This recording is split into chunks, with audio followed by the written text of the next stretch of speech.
మీ జీవితాన్ని నాశనం చేసే పెద్ద ఎనిమి ఎవరో తెలుసా? కృష్ణ అర్జునని చూసి చెప్తాడు.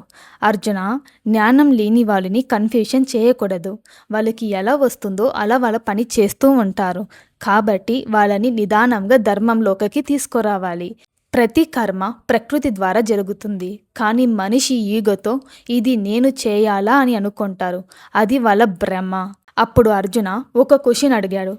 కృష్ణ, ఈ మనుషులకి తప్పని తెలిసి ఎందుకు తప్పు చేస్తారు? అర్జున, అది కోరిక మరియు కోపం.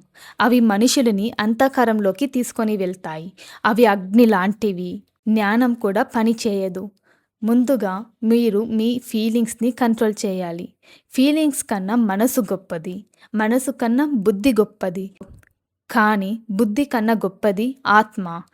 కాబట్టి మీ బుద్ధితో కోరికలు అనే ఎనిమిని గెలవండి. మీ పెద్ద శత్రువు ఎక్కడో లేదు, మీ మనసు లోపలనే ఉన్నారు.